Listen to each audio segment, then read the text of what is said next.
어머니, 그 2억 제가 갚을 의무가 없습니다. 저희 어제 이혼했거든요. 지난 5년간 저를 돈 찍어내는 기계로만 여기던 시어머니에게 이 차가운 한마디를 내뱉기까지 저는 제 모든 청춘을 저당 잡힌 채 지옥 같은 시간을 견뎌야 했습니다. 제 이름으로 발급된 8장의 가족카드를 마치 자기 쌈짓돈처럼 쓰며 온갖 사치와 도박을 일삼던 시어머니. 그리고 그런 어머니의 등 뒤에 숨어 아내의 고통을 외면하고 바람까지 피운 비겁한 남편. 저는 이 모든 것을 끝내기 위해 법원 문을 나서는 그 순간 복수의 칼날을 갈기 시작했습니다. 시어머니는 상상도 못했겠죠.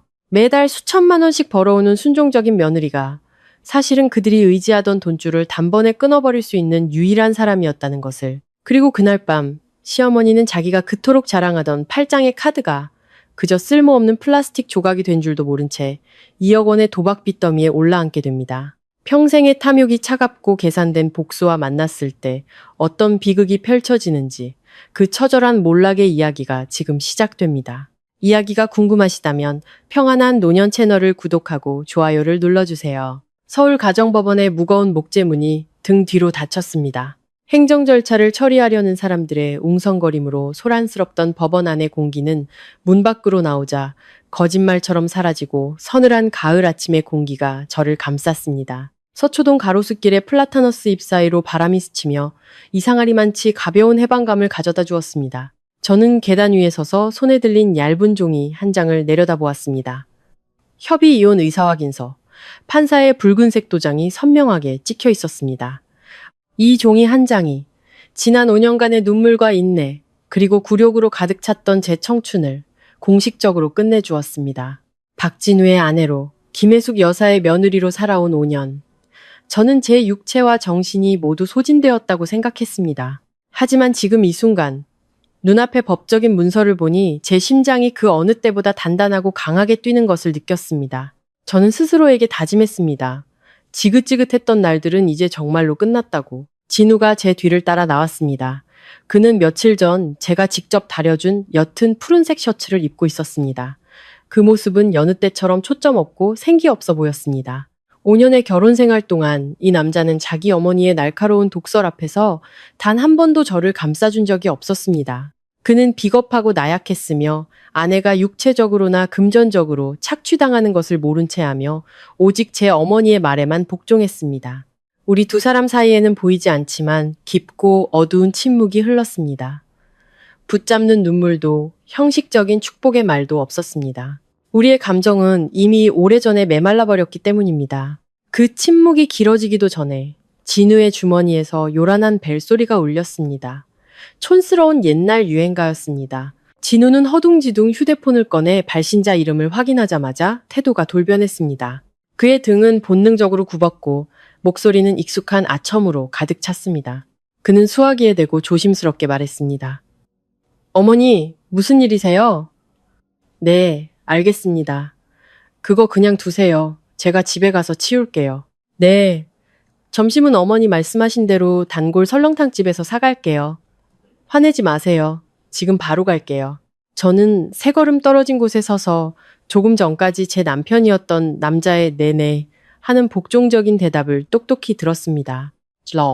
전 시어머니인 김 여사가 또 집안일을 시키거나 사소한 심부름을 재촉하고 있는 게 분명했습니다. 그녀는 어디에 있든 아들을 사사건건 통제해야 직성이 풀리는 사람이었습니다. 진우는 전화를 끊고 당황스러움과 회피가 섞인 눈빛으로 저를 쳐다보았습니다. 그는 아무 말 없이 가볍게 고개를 끄덕인 후 서둘러 주차장 쪽으로 몸을 돌렸습니다. 어머니를 오래 기다리게 할까봐 두려운 것이었습니다.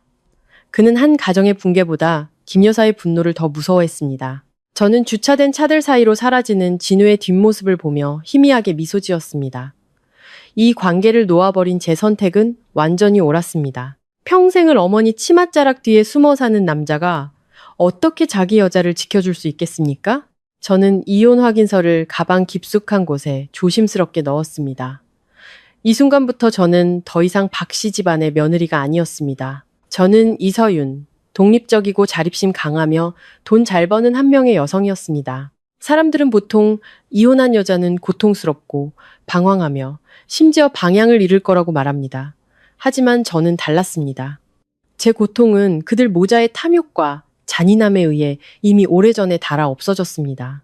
지금 제 머릿속에는 놀라울 정도의 냉철함만이 남아 있었습니다. 저는 앞으로 무엇을 해야 할지 정확히 알고 있었습니다.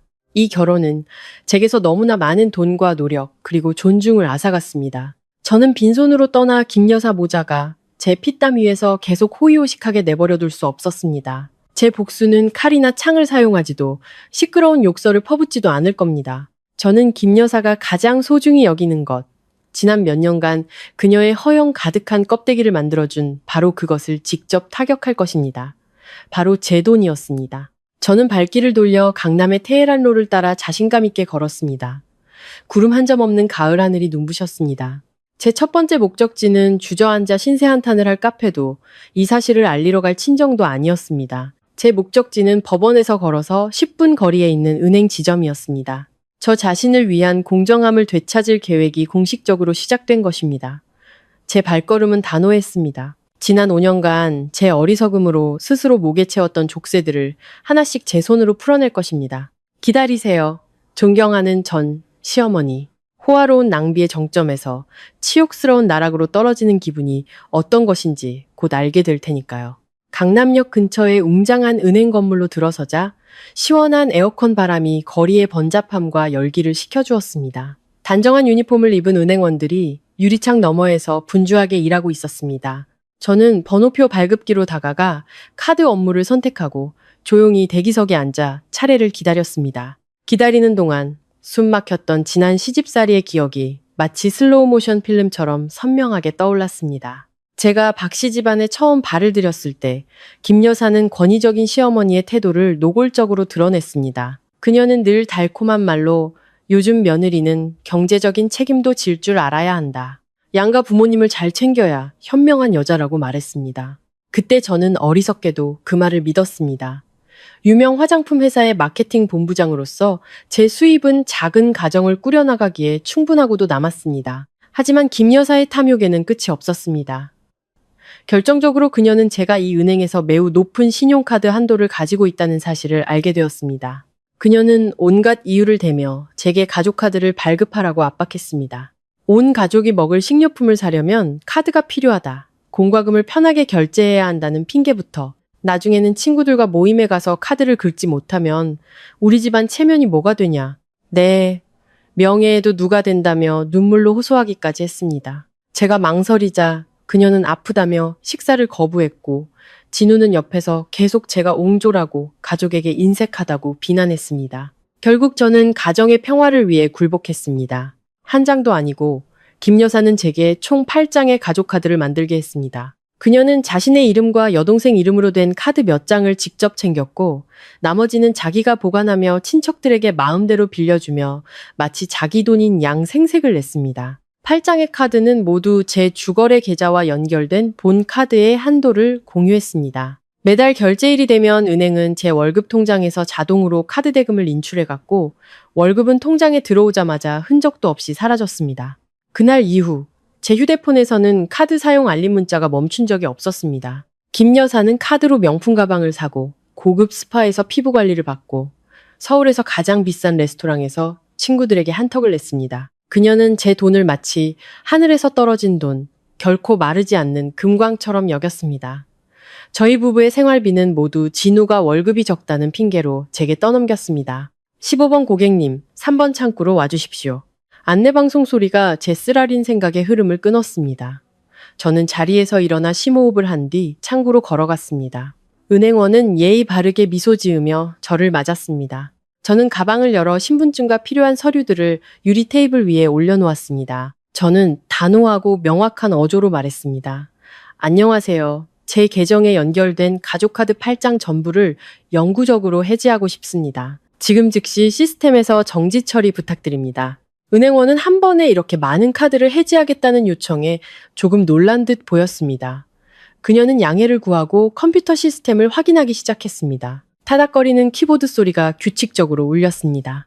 몇 초 후 그녀는 고개를 들어 저를 보며 확인했습니다. 이서윤 고객님, 현재 고객님 계정에 8개의 가족카드가 연결되어 있습니다. 통합 한도가 매우 큰데 정말 전부 영구 해지하시겠습니까? 해지 즉시 모든 가족카드는 비활성화되어 어떤 거래도 할 수 없게 됩니다. 저는 망설임 없는 눈빛으로 미소 지으며 고개를 끄덕였습니다. 네, 확실합니다. 모든 가족카드를 영구 정지하고 카드 소유주들의 사용 권한도 전부 삭제해주세요. 추후 필요하면 거래 내역서도 발급받을 수 있도록 시스템에 요청 기록도 남겨주시고요. 지금 이 순간부터 제 한도에서 단일원도 다른 사람이 사용할 수 없었으면 합니다. 은행원은 신속하게 확인 서류를 여러 장 출력했습니다. 고객님, 내용을 꼼꼼히 확인하시고 각 페이지 하단에 서명 부탁드립니다. 저는 펜을 들어 종이 위 선명한 글자들을 훑어보았습니다. 서명을 할 때마다 보이지 않던 족쇄 하나가 끊어지는 기분이었습니다. 마지막 서류에 사인을 마치자 직원의 컴퓨터 화면에도 거래 성공이라는 메시지가 떴습니다. 지난 5년간 제 피땀을 빨아먹던 8장의 카드는 이제 공식적으로 쓸모없는 플라스틱 조각이 되었습니다. 직원은 서류를 정리해 빨간 도장을 찍은 후 사본 한 부를 제게 건넸습니다. 고객님, 절차가 모두 완료되었습니다. 지금부터 8장의 가족카드는 저희 은행 시스템에서 영구적으로 정지되었습니다. 안심하셔도 됩니다.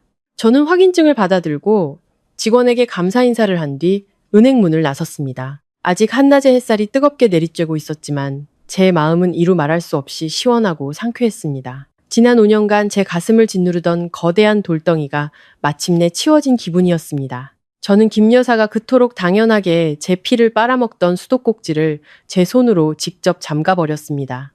이것은 단순히 제 재산을 지키기 위한 행동이 아니었습니다. 그들 가족의 오만함을 베어버리는 제가 휘두른 첫 번째 날카로운 칼날이었습니다. 길 건너편 오래된 나무 그늘 아래 서서 저는 가방에서 휴대폰을 꺼냈습니다. 배경 화면에는 출장 중에 찍었던 평화로운 풍경 사진이 있었습니다. 이제 이 썩어 빠진 결혼 생활의 마지막 잔재들을 사이버 공간에서도 정리할 시간이었습니다. 저는 주소록을 열어 박진우라는 이름을 찾았습니다. 한치의 망설임도 없이 연락처 차단 버튼을 눌렀습니다. 다음은 메신저 앱과 소셜미디어였습니다. 진우가 저에게 연락할 수 있는 모든 경로를 가차없이 차단했습니다.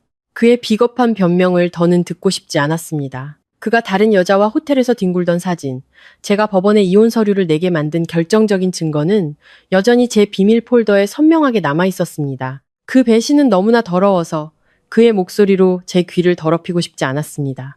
하지만 김혜숙 여사의 번호를 스크롤할 때 제 손가락은 잠시 멈칫했습니다.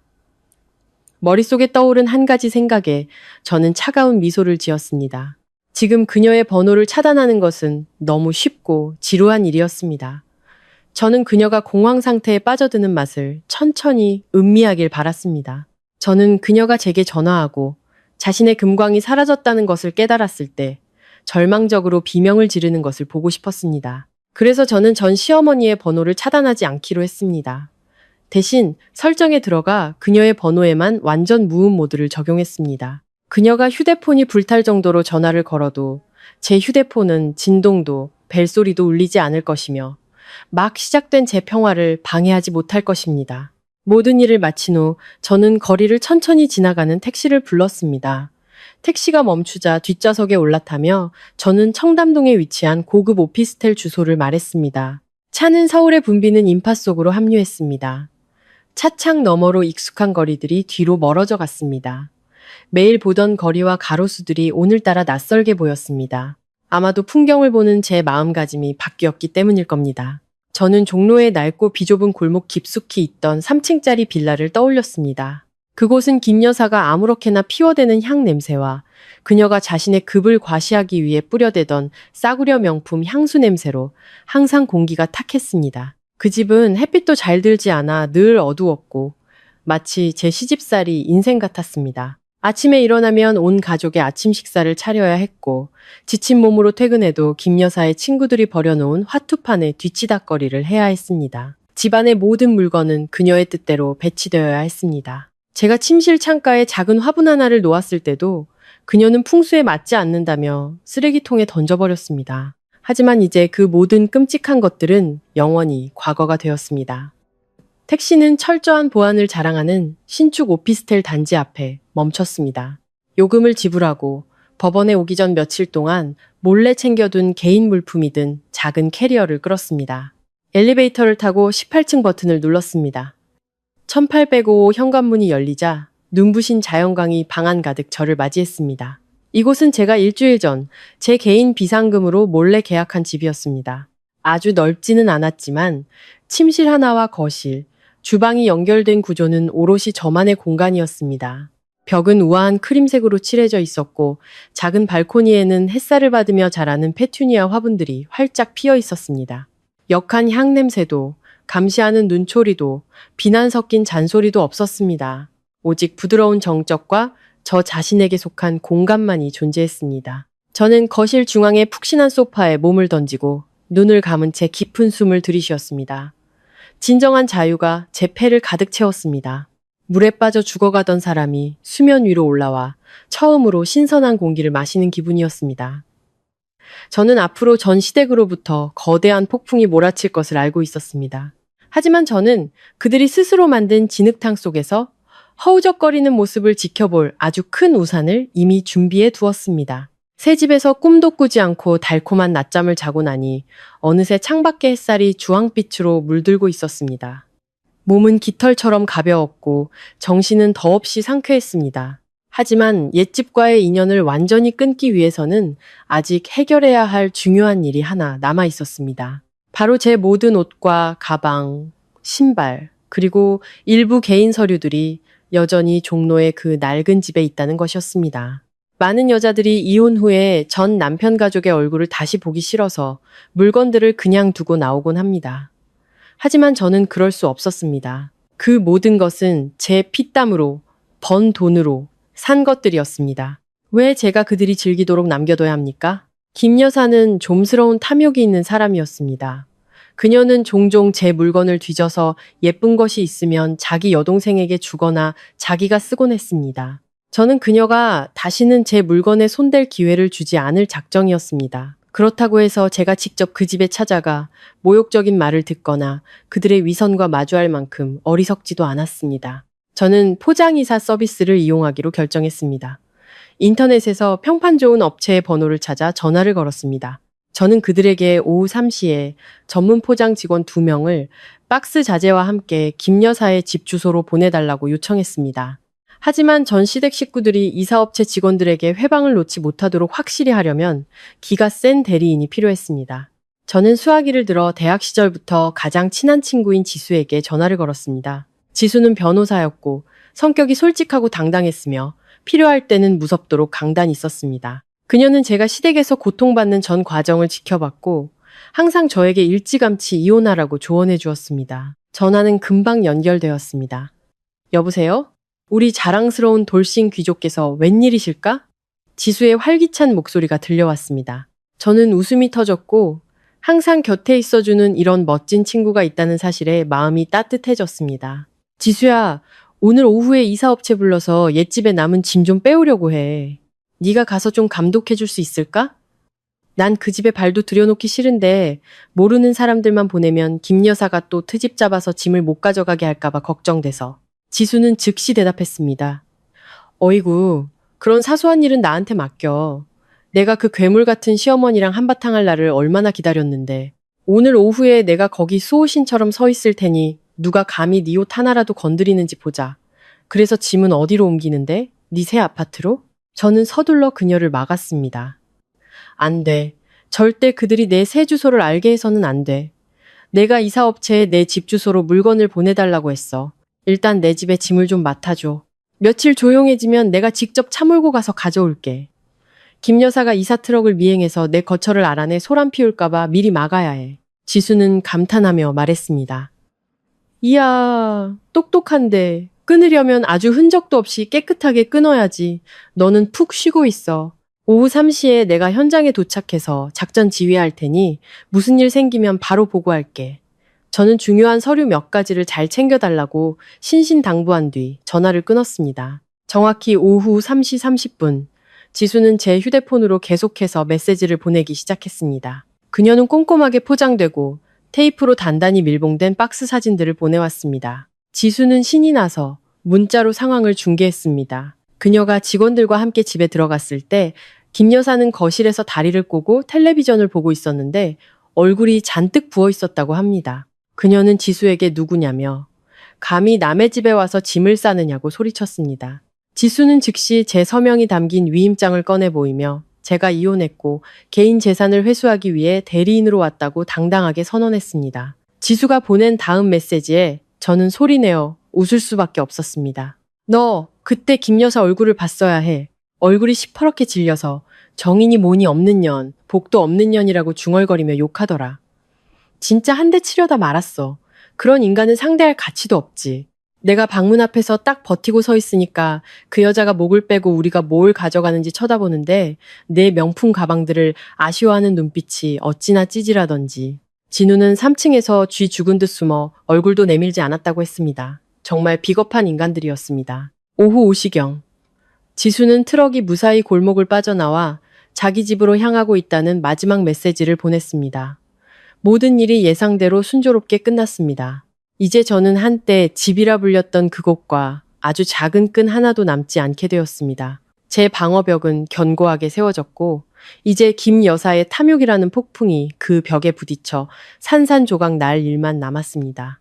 새 아파트에서의 첫 저녁 식사는 소박하고 평화로웠습니다. 저는 직접 끓인 뜨끈한 라면에 계란을 풀고 파를 송송 썰어 넣었습니다. 예능 프로그램을 보며 식사를 했습니다. 설거지거리를 치울 걱정도 음식이 짠해 싱겁네하는 잔소리를 들을 필요도 없었습니다. 5년 만에 처음으로 저는 고요한 식사의 맛을 온전히 느낄 수 있었습니다. 벽시계가 저녁 7시 30분을 가리켰습니다. 제가 막 그릇을 치우려 할 때 테이블 위에 놓인 휴대폰 화면이 환하게 켜졌습니다. 화면 가득 김혜숙 여사의 이름이 떠올랐습니다. 아침에 설정해둔 무음 모드 덕분에 벨소리나 진동 없이 화면만 깜빡였습니다.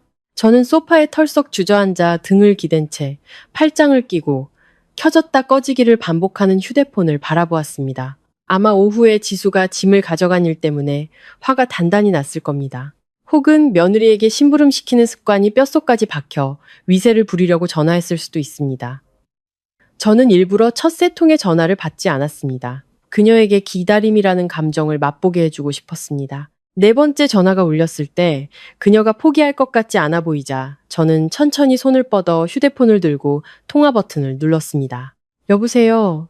저는 높지도 낮지도 않은 아주 평온한 목소리로 말했습니다. 즉시 수화기 저편에서 귀를 찢는 듯한 소리가 제 고막을 때렸습니다. 김 여사의 날카롭고 탁하며 항상 자신이 우주의 중심이라고 생각하는 사람 특유의 권위적인 목소리였습니다. 너 지금 뭐 하는 짓이야? 왜 이제야 전화를 받아? 오늘 오후에 그 버르장머리 없는 네 친구년을 보내서 집안을 뒤집어 놓은 건 무슨 신보야? 그러고도 짐을 싹 다 가져가? 네가 이 집에서 발 빼는 게 그렇게 쉬울 줄 알아? 저는 휴대폰을 귀에서 살짝 떼고 그녀가 소리치는 것을 끈기 있게 들었습니다. 저는 짐을 옮긴 것에 대해 한마디도 대꾸하지 않았습니다. 이 전화의 진짜 목적이 오후의 일을 따지는 것이 아니라는 것을 알고 있었기 때문입니다. 정말 그것 때문이었다면 지수가 그 집에 있을 때 이미 난리를 쳤을 겁니다. 제가 침묵하자 김 여사는 제가 겁을 먹고 예전처럼 고개를 숙이고 있다고 생각하는 듯 했습니다. 그녀의 목소리는 갑자기 분노에서 거만함으로 바뀌었고 뻔뻔하게 명령했습니다. 됐다. 그깟 일로 너랑 싸우고 싶지 않으니 잘 들어. 오늘 저녁에 동네 사모님들이랑 중요한 모임이 있어. 아주 큰 판이 열린다는데 거물들만 온다더라. 당장 팔개 카드 전부 한도 최대로 채워놔. 요즘 쇼핑을 많이 해서 한도가 거의 다 찼어. 오늘 밤에 카드로 칩을 바꿔야 한단 말이야. 친구들 앞에서 내 체면이 걸린 문제니 허튼 수작 부리지 마. 저는 너무 어이가 없어서 웃음이 터져 나오려는 것을 간신히 참았습니다. 그녀는 여전히 자신이 여왕이고 저는 순종적인 ATM 기계라고 굳게 믿고 있었습니다. 그녀가 목숨처럼 여기는 그 팔짱의 카드가 사실은 쓸모없는 플라스틱 조각이 되었다는 사실을 전혀 모르고 있었습니다. 김 여사는 계속해서 떠들어댔습니다. 그녀의 목소리는 맹목적인 도박의 환상에 취해 있었습니다. 너도 정신 바짝 차려. 오늘 밤 내가 크게 따면 그 돈으로 우리 진우 새 차나 한 대 뽑아줘야지. 그 낡아빠진 차를 몇 년째 타고 다니니 꼴이 말이 아니야. 남는 돈이 있으면 네 옷이나 몇 벌 사 입게 해줄 테니 알았어? 당장 입금해. 1시간 뒤에 택시 타고 나갈 거니까. 그녀의 탐욕과 망상은 극에 달해 있었습니다. 제 피땀으로 번 돈으로 도박을 하고 그 돈을 따면 아들에게 차를 사주는 자비를 베풀겠다는 것이었습니다. 그리고 저는 옷 몇 벌을 하사받는 신세였습니다. 이 여자의 착취적인 심리는 정말 구제불능이었습니다. 일주일 전에 저였다면 분명 억울해서 얼굴을 감싸고 통곡했을 겁니다.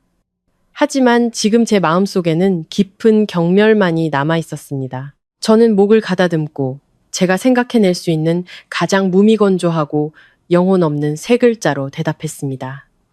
네, 알겠습니다. 김 여사는 만족스럽다는 듯 차갑게 흥소리를 냈습니다. 알았으면 됐어. 내 얼굴에 먹칠하게 만들지 마. 뚜 하는 소리와 함께 그녀는 무례하게 전화를 끊었습니다. 저는 어두워지는 휴대폰 화면을 보며 입꼬리를 살짝 올려 차갑게 미소 지었습니다. 저는 비열한 함정을 팔 필요가 없었습니다. 저는 단지 해야 할 일을 했을 뿐입니다. 카드를 정지시키고 그녀의 통제에서 벗어난 것. 만약 김 여사가 여전히 제 돈이 무한정하다고 믿고 흥청망청 쓴다면 다가올 추락은 전적으로 그녀 자신의 탐욕이 자초한 결과일 것입니다. 오늘 밤 그녀는 다른 사람을 살아있는 지갑으로 여겼던 습관의 대가를 톡톡히 치르게 될 것입니다. 저녁 식사는 기분 좋은 정적 속에서 끝났습니다.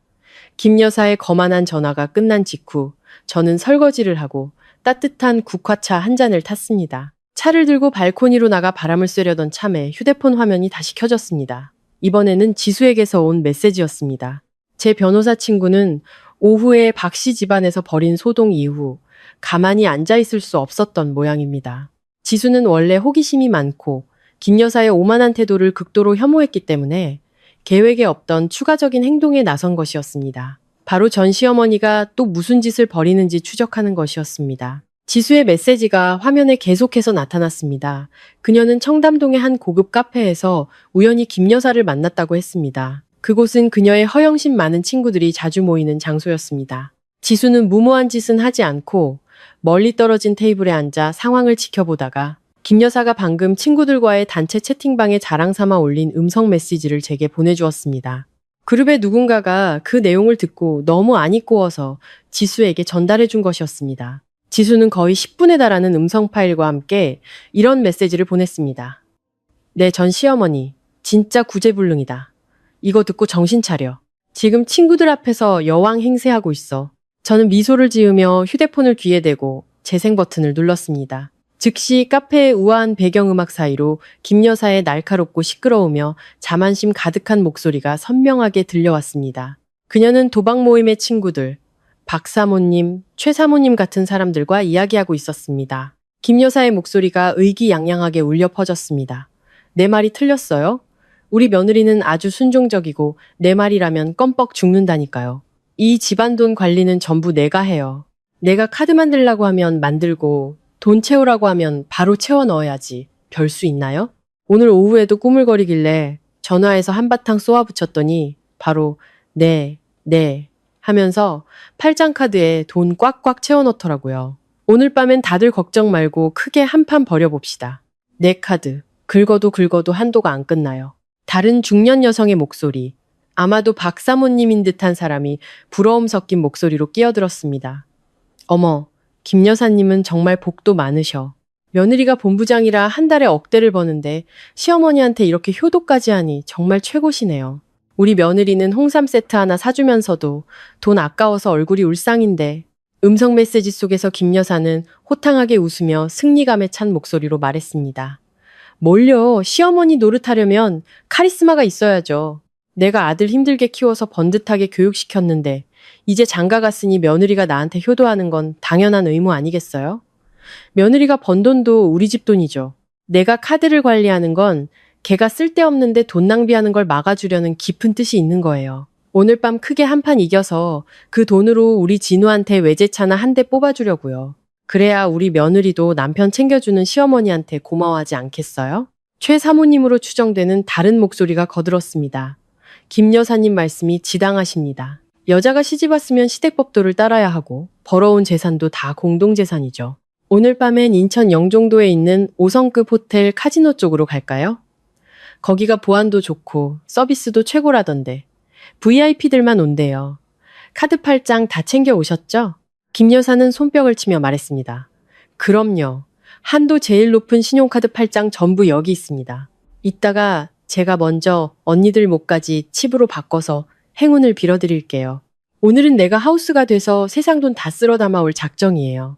음성 메시지는 그 허영심 많은 여자들의 천박한 웃음소리로 끝났습니다.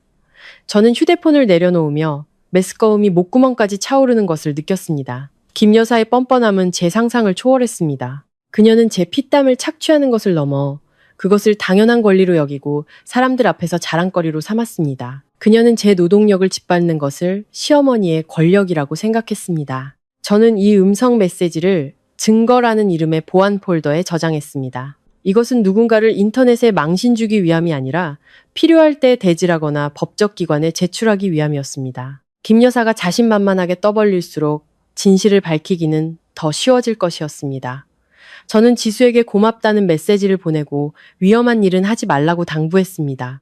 이제부터 저는 밖에서 관망하며 증거를 수집할 뿐이었습니다.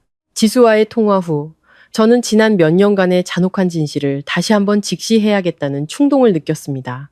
거실로 돌아와 노트북을 켜고 인터넷 뱅킹에 로그인했습니다. 오늘 아침 8장의 가족 카드를 영구 해지했지만 과거의 거래 내역은 지워지지 않는 상처처럼 숫자 하나, 날짜 하나까지 선명하게 남아 있었습니다. 저는 최근 6개월간의 거래 내역 조회를 선택했습니다. 엑셀 파일이 다운로드 되었습니다. 파일을 열자 빽빽한 검은색 숫자들이 눈을 어지럽혔지만 각 거래 내역은 제 자존심을 베는 칼날 같았습니다. 거래 9월 15일 압구정 현대백화점 명품관 500만 원 결제. 그날이 똑똑히 기억났습니다. 저는 회사에서 분기 사업 계획서 때문에 머리를 싸매고 있었고 점심은 샌드위치로 대충 때웠습니다. 그런데 김 여사는 전화해서 자랑스럽게 말했습니다. 먼 친척의 딸 결혼식에 가야 한다며 다이아몬드가 박힌 금목걸이를 카드로 샀다고, 그렇게 해야 박 씨 집안에 위신이 선다고 했습니다. 거래 10월 8일 청담동 고급 에스테틱 350만 원 결제. 그날은 결혼 기념일이었습니다. 제 남편 진우는 아내에게 장미 한 송이 사주지 않았습니다. 그는 월급을 어머니 병원비로 다 들여서 돈이 없다고 둘러댔습니다. 하지만 진실은 김 여사가 제 가족 카드로 비싼 리프팅 시술을 받고 친구들과 고급 레스토랑에서 파티를 벌였다는 것이었습니다. 저는 말없이 눈물을 삼키며 시어머니도 어머니려니 그녀가 즐거우면 됐다고 스스로를 위로했습니다. 하지만 제 인내는 끝없는 탐욕만을 불러왔습니다. 거래 내역에는 명품 의류 매장, 가전제품 매장에서의 수천만 원 결제 내역이 계속해서 나타났고 특히 심야 시간에 ATM에서 현금을 인출한 기록이 수두룩했습니다. 이 현금들은 김 여사가 불법 도박장이나 밤샘 화투판에 쏟아부은 돈이었습니다. 지난 6개월 동안 인출된 총액을 보니 8천만 원이 넘었습니다. 제 피땀으로 번 8천만 원.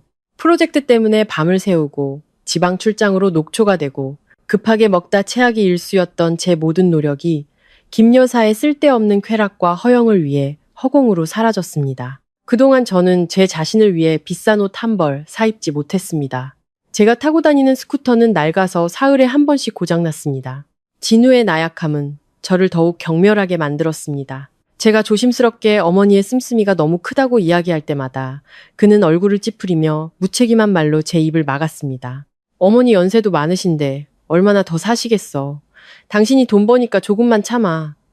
그는 제가 쪼잔하고 시어머니의 넓은 마음을 헤아리지 못한다고 했습니다. 그는 효도라는 단어로 저를 저참하고 제가 그의 가족 전체를 부양하도록 만들었습니다. 정작 자기 자신은 얼마 안 되는 월급을 쪼개 내연녀를 만나고 다녔으면서 말입니다. 거래 내역을 자세히 볼수록 오늘 아침 이혼하고 은행에 가서 카드를 해지한 것이 제 32년 인생에서 가장 현명한 결정이었음을 깨달았습니다. 저는 이 거래 내역을 두꺼운 파일로 출력했습니다. 이 흑백의 종이들은 강철 같은 증거이자 제가 그들 모자와 대면할 때 사용할 정의의 칼날이 될 것입니다. 저는 더 이상 순종적인 작은 며느리가 아니었습니다.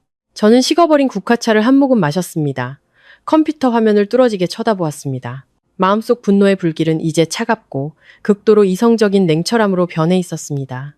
밤 9시가 가까워지자 제 작은 아파트의 공간은 완전히 고요해졌습니다.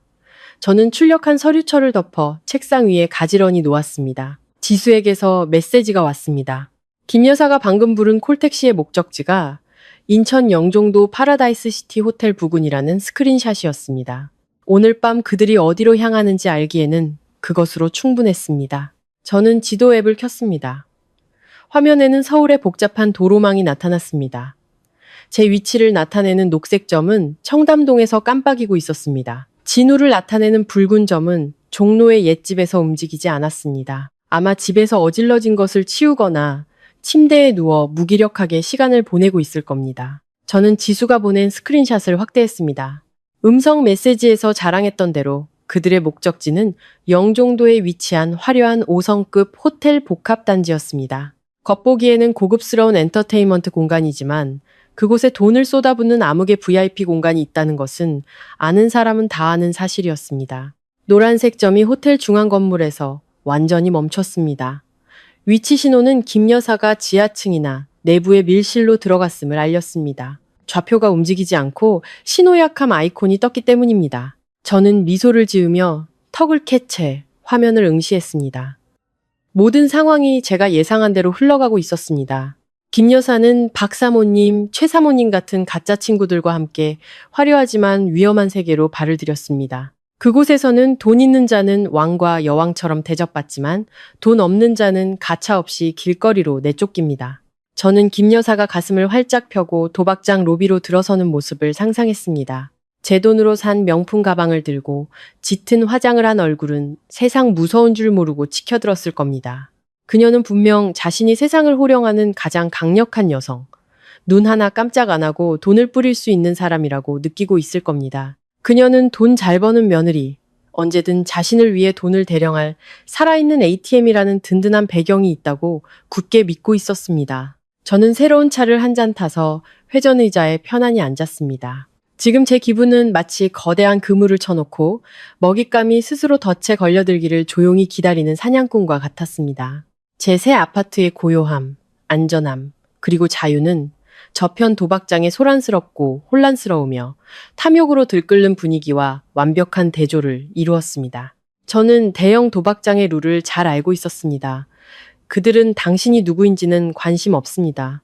오직 당신이 돈을 얼마나 가지고 있는지만 중요합니다. 당신의 카드가 성공적으로 결제되면 그들은 최고의 와인을 따라주며 당신을 환대할 것입니다. 하지만 당신의 카드가 오류를 일으키면 그들은 가면을 벗고 당신에게 돈의 잔인함을 보여줄 것입니다. 저는 유리 테이블 위를 손가락으로 부드럽게 쓸며 시간이 흐르는 것을 조용히 세었습니다.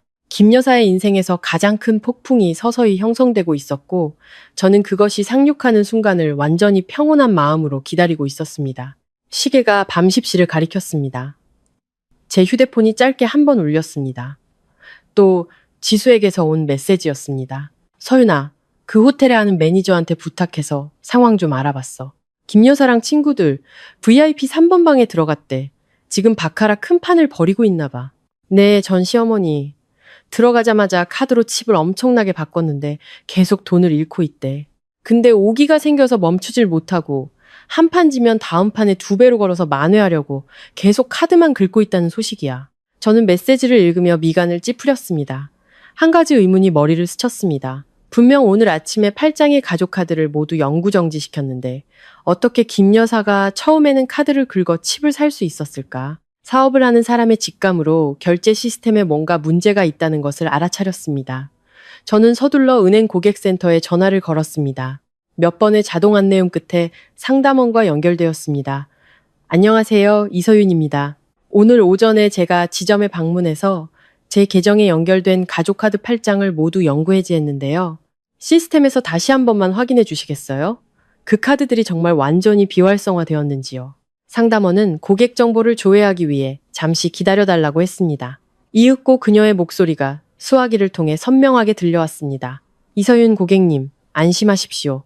저희 중앙 시스템에서 확인한 결과 고객님의 가족카드 8장 모두 오늘 오전 10시부로 영구 정지 및 연결 해제 처리되었습니다. 현재 상태는 비활성입니다. 저는 이어서 물었습니다. 그렇다면 왜 어떤 곳에서는 그 카드를 단말기에 긁었을 때 처음에는 거래가 승인될 수 있는 거죠? 상담원은 차분하게 설명했습니다. 네, 고객님. 일부 가맹점에서는 통신 연결이 불안정할 경우 카드 단말기가 오프라인 모드로 전환되어 칩에 저장된 정보를 기반으로 거래를 임시 기록하는 경우가 있습니다. 하지만 금액이 크거나 누적액이 한도를 초과하면 시스템에서 온라인 승인을 필수로 요청하게 되며 그때는 정지된 카드로 확인되어 거래가 거절됩니다. 이전에 임시 기록된 거래들도 보통 정산 시점에서 취소되거나 보류 상태로 전환됩니다. 저는 안도의 한숨을 내쉬고 상담원에게 감사 인사를 한 뒤 전화를 끊었습니다. 모든 것이 명확해졌습니다. 도박장은 김 여사가 단골 손님이라는 점과 겉보기에 멀쩡한 신용카드를 믿고 자신들도 모르는 사이에 그녀에게 외상을 주고 있었던 것입니다. 카드 단말기의 데이터 처리 지연이 오히려 김 여사를 진흙탕 속으로 더 깊이 밀어넣는 완벽한 촉매제가 되었습니다. 돈을 잃을수록 도박꾼의 심리는 더욱 불타오릅니다. 김 여사는 원래 승부욕이 강하고 친구들 앞에서 체면치레하는 것을 병적으로 중시하는 사람이었습니다. 그녀는 자신이 패배자라는 사실을 절대 받아들이지 못할 것입니다. 옆에서 부추기는 박 사모님과 최 사모님 때문에 그녀는 다음 판에 모든 것을 되찾을 수 있다는 맹목적인 믿음으로 미친 듯이 카드를 긁고 하우스의 칩을 외상으로 빌렸을 것이 분명했습니다. 저는 의자에 등을 기대고 눈을 감았습니다. 단말기는 쫑쫑 하는 거짓된 소리를 냈을 것입니다. 형형색색의 칩더미가 김 여사 앞으로 밀려왔다가 순식간에 딜러에게 회수되었을 겁니다. 기계 속 가상의 빚은 수천만 원에서 수억 원으로 눈 깜짝할 사이에 불어났을 것입니다. 이것이 바로 도박의 본질입니다. 그것은 인간의 이성을 마비시키고 탐욕의 줄에 매달린 영혼 없는 꼭두각시로 만들어버립니다. 김 여사는 스스로 거대한 구덩이를 파고 있었고 우습게도 그녀가 사용하고 있는 삽은 바로 제 이름으로 된 플라스틱 카드였습니다. 하지만 이번에 저는 결코 그 구덩이로 뛰어들어 그녀를 구해주지 않을 것입니다. 시계가 정확히 밤 11시 30분을 가리켰습니다. 제 주변은 시계 초침 소리가 들릴 정도로 고요했습니다. 갑자기 휴대폰이 격렬하게 울리며 정적을 깼습니다. 지수였습니다. 그녀의 목소리는 다급했고 극도의 흥분이 섞여 있었습니다. 서윤아, 큰일 났어. 호텔 로비 매니저로 일하는 내 사촌 동생이 방금 비밀리에 연락 줬어. 오늘 밤 김 여사가 칩으로 바꾼 돈이 무려 2억 원에 달한대. 2억이라고. 믿어져? 근데 그 돈을 한 푼도 안 남기고 다 날렸다는 거야. 방금 도박장에서 교대 시간 때문에 정산을 해야 한다고 했나 봐. 그래서 중앙결제 단말기를 VIP 룸으로 가져가서 데이터를 동기화했는데 쾅! 드디어 터졌어. 저는 몸을 바로 세웠습니다. 입가에 만족스러운 미소가 번졌습니다. 자세히 말해봐, 지수야. 지수는 쉬지 않고 쏟아냈습니다. 도박장 직원이 그 2억을 정산하려고 카드를 긁는 순간 단말기에서 삐 하는 긴 경고음이 울리면서 화면에 유효하지 않은 카드입니다. 거래가 거절되었습니다 라는 빨간 글씨가 떴대. 직원은 기계 고장인 줄 알고 다른 단말기 2개를 더 가져와서 김 여사가 테이블에 내던진 8장 카드를 전부 긁어봤는데 결과는 똑같았다는 거야. 8장 모두 사망 선고받은 거지. 영구 정지된 카드라고 떴대. 저는 지금 이 순간 김 여사의 얼굴이 어떻게 변했을지 상상할 수 있었습니다. 지수는 여전히 흥분한 목소리로 말을 이었습니다. VIP 룸이 지금 얼마나 난장판인지 몰라. 김 여사는 식은땀을 줄줄 흘리고 얼굴은 핏기 하나 없이 새하얘졌대. 직원들한테 사기꾼이라고 소리치면서 경찰에 신고하겠다고 협박까지 했다더라. 근데 검은 양복 입은 조폭 같은 경호원들이 들어와서 방문을 잠갔대. 그들은 말 많이 안 하고 그냥 김 여사한테 빚 확인서에 서명하고 가족 불러서 당장 해결하라고만 요구했대. 그게 자기들 룰이라면서. 지수의 설명은 너무나 생생해서 마치 제가 현장에 있는 것 같았습니다. 2억 원은 작은 돈이 아니었습니다. 도박장에게는 어떤 수를 써서라도 즉시 회수해야 할 빚이었습니다. 김 여사의 오만한 껍데기는 은행 시스템이 거래를 거절한 그 찰나의 순간 여지없이 벗겨졌습니다. 그럼 내 전 시어머니의 황금 같은 친구들은 어떻게 됐어?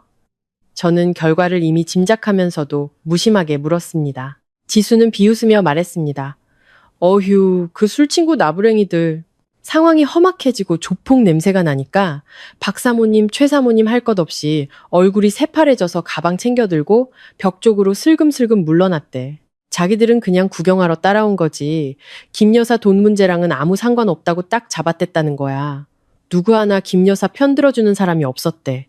지금 김 여사는 덜덜 떨면서 그 쓸모없는 플라스틱 카드 조각들만 붙잡고 엉엉 울고 있대. 잘 됐네. 저는 조용히 대답했습니다. 네, 사촌 동생한테는 그냥 멀리서 지켜보기만 하고 절대 끼어들지 말라고 해. 괜히 엮여서 좋을 거 없으니까. 이건 도박장에서 알아서 처리하게 둬. 정말 고마워, 지수야. 나 이제 자야겠어. 저는 전화를 끊고 휴대폰을 테이블에 내려놓았습니다. 연극은 클라이맥스에 다다랐습니다. 거만함과 타인의 피를 빨아먹는 행위의 대가는 결국 처절한 굴욕으로 돌아왔습니다. 2억 원은 하룻밤의 허영을 채우기에는 너무나 비싼 대가였지만 김 여사처럼 멈출 줄 모르는 인간에게는 더없이 합당한 결말이었습니다. 저는 거실불을 끄고 침실로 들어가 푹신한 침대에 몸을 누웠습니다. 오늘 밤은 정말 깊은 잠을 잘 수 있을 것 같았습니다. 한편 이 도시 어딘가에서는 누군가가 인생에서 가장 긴 밤을 보내고 있을 것입니다. 내일 그녀가 또 어떤 연극을 펼칠지 한번 지켜봐야겠습니다. 제가 만든 완벽한 함정에 대해 생각하며 잠이 들려던 찰나 휴대폰 화면이 갑자기 정신없이 깜빡였습니다. 이번에는 지수의 메시지가 아니라 전화였습니다. 발신자는 김혜숙 여사였습니다. 저는 미간을 살짝 찌푸렸습니다. 지수의 말에 따르면 김 여사는 지금 덩치 큰 경호원들과 함께 VIP 룸에 갇혀 있을 텐데 어떻게 이 상황에 전화를 걸 수 있을까? 직감적으로 수화기 저편의 인물이 제 탐욕스러운 전 시어머니가 아니라는 것을 알 수 있었습니다. 저는 통화 버튼을 누르고 휴대폰을 귀에 댔지만 아무 말도 하지 않았습니다. 예상대로 낮고 위협적인 남자의 목소리가 스피커를 통해 울려 퍼졌습니다. 여보세요? 이서윤 씨? 김혜숙 여사 며느님 맞으시죠? 저는 영종도에서 일하는 사람입니다. 지금 김 여사님이 저희와 함께 계신데 오늘 밤 쓴 돈은 전부 이서윤 씨가 책임지고 결제하기로 했다고 하시는군요.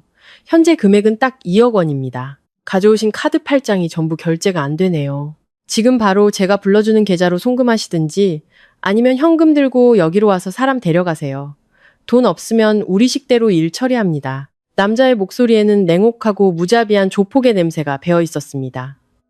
전화기 너머 배경에서는 김 여사의 울부짖는 소리가 들렸습니다. 그녀는 절망적으로 소리치며 제발 저와 한마디만 통화하게 해달라고 남자에게 애원했습니다. 그녀는 제가 본부장이라 돈이 아주 많으며 시어머니 빚을 반드시 갚아줄 거라고 말했습니다. 하지만 남자는 큰 소리로 그녀에게 닥치라고 소리쳤습니다. 저는 심호흡을 한번 하고 아주 또렷하고 분명한 목소리로 말했습니다. 안녕하세요. 저는 이서윤이 맞지만 더 이상 김혜숙 여사의 며느리가 아닙니다. 저희는 어제 오전에 법원에서 공식적으로 이혼 절차를 마쳤습니다. 그 신용카드 8장은 모두 제 명의의 카드였고 김 여사가 제 재산을 무단으로 사용했기 때문에 제가 직접 은행에 영구 해지를 요청했습니다. 그녀가 스스로 만든 2억 원의 도박 빚을 제가 갚아야 할 법적, 감정적 의무는 전혀 없습니다. 장사하시는 분들이니 빌려준 사람에게 직접 받아내세요. 누가 저지른 일이든 당사자가 책임져야죠. 경찰에 신고하든 마음대로 하세요. 다시는 이 번호로 전화해서 저를 귀찮게 하지 마십시오. 말을 마치자마자 저는 전화를 끊어버렸습니다. 그 조폭이 더 이상 협박할 기회를 주지 않았습니다. 저의 단호함은 김 여사의 마지막 희망 한 조각에 찬물을 끼얹었을 것이 분명했습니다. 제가 전화를 끊자마자 지수에게서 호텔 상황에 대한 업데이트 메시지가 왔습니다. 그녀의 말에 따르면 VIP 룸 관리자는 손님이 돈을 갚을 능력이 없다는 것을 알고 격분했다고 합니다. 그는 김 여사에게 빚 확인서에 강제로 서명하게 하고 담보 삼아 값 나가는 물건 몇 개를 내놓으라고 요구했습니다. 저는 그 이야기를 듣고 소름이 돋았습니다. 비록 저와는 상관없는 일이었지만 검은색의 더러운 냄새는 사람을 질식시킬 것 같았습니다. 지수는 간단히 말했습니다. 그들은 김 여사의 명품 시계와 보석 몇 개, 그리고 명품 가방을 임시로 압수했다고. 물론 그 정도로는 2억 원에 턱없이 부족했습니다. 관리자는 김 여사에게 며칠의 시간을 줄 테니 나머지 돈을 마련해 오라고 했고, 그러지 않으면 일을 더 크게 만들고 경찰에 신고해서 압박하겠다고 선언했습니다. 김 여사는 울고불고 애원했지만 발버둥 칠수록 더 깊은 궁지에 몰렸습니다. 지수의 메시지 한 줄 한 줄이 선명하게 떠올랐습니다. 저는 한때 스스로를 고귀하다고 여겼던 그 여자의 비참한 모습을 상상할 수 있었습니다. 그녀 몸에 걸쳐진 모든 화려한 것들은 제 돈이었습니다. 제가 그 돈줄을 끊자 그녀는 즉시 속이 텅 비고 남에게 기생하며 불쌍하기 짝이 없는 본 모습을 드러냈습니다. 하지만 저는 조금도 동정심을 느끼지 않았습니다. 이것은 타인의 노력을 경멸하는 자에게 내려진 합당한 교훈이었습니다. 도박장 주인의 분노는 김 여사의 끔찍한 밤의 끝이 아니었습니다. 세상에서 가장 잔인한 것은 때때로 적이 아니라 가장 가깝다고 믿었던 친구들에게서 옵니다. 지수는 VIP 3번 방에서 벌어진 아주 흥미로운 심리극을 계속해서 묘사해 주었습니다. 경호원들에게 궁지에 몰려 재산을 빼앗기고 목숨을 위협받자 극도의 공황 상태에 빠진 김 여사는 그녀의 도박 친구들에게 매달렸습니다. 그녀는 붉은 카펫이 깔린 바닥에 무릎을 꿇고 불과 몇 시간 전만 해도 자신을 하늘처럼 떠받들던 박사모님의 바짓가랑이를 붙잡았습니다. 지수는 김 여사의 애원을 그대로 옮겨 적었습니다. 언니, 제발 저 좀 살려주세요. 돈 좀 빌려줘서 이 빚 좀 갚게 해주세요. 며칠 안에 우리 진유시켜서 집 팔아서 2배로 갚을게요. 제발 이번 한 번만 도와주세요. 하지만 그 처절한 애원에 돌아온 것은 무정한 발길질이었습니다. 박사모님은 마치 전염병 환자를 보듯 혐오스러운 표정으로 몇 걸음 물러섰습니다. 그녀는 도박장 관리자에게 손사래를 치며 모든 관계를 부인했습니다. 이봐요들, 나 이 여자랑 아무 사이 아니에요. 그냥 지나가다 구경한 것 뿐이라고요.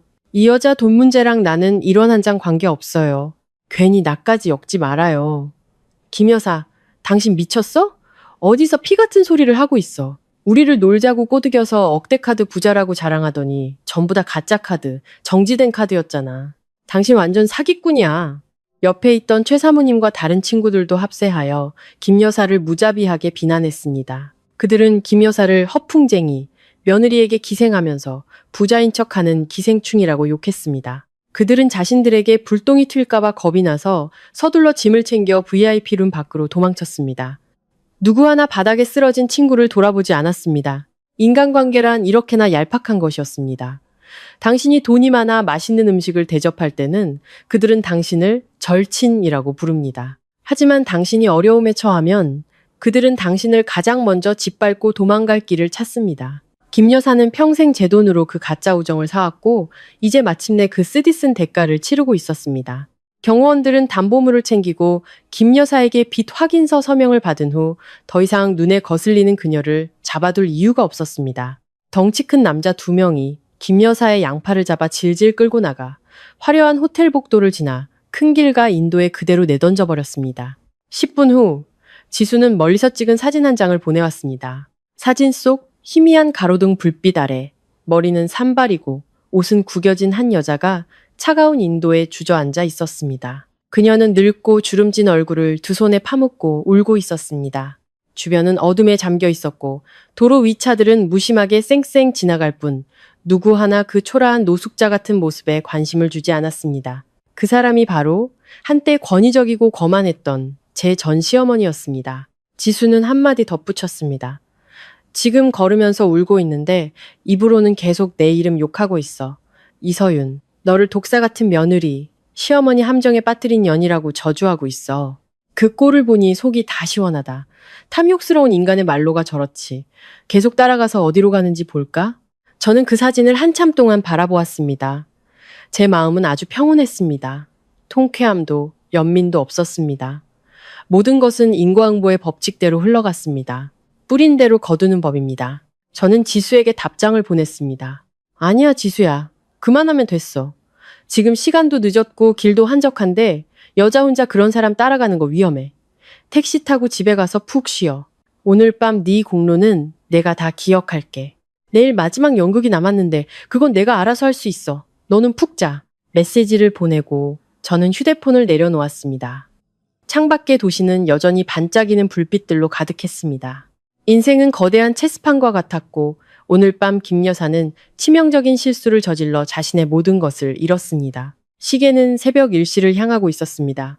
저는 침실에서 나와 물 한 잔을 따른 뒤 거실 소파에 앉았습니다. 불을 켜지 않고 어둠이 저를 감싸도록 내버려두며 아파트의 절대적인 고요함을 즐겼습니다.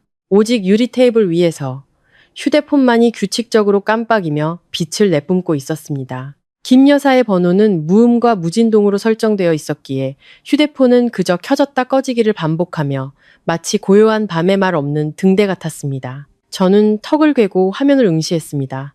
부재중 전화 알림 숫자가 계속해서 올라갔습니다. 20통, 50통, 80통. 숫자는 멈출 줄 몰랐습니다. 길 위를 헤매는 그 여자의 극심한 공포를 명백히 증명하는 숫자였습니다.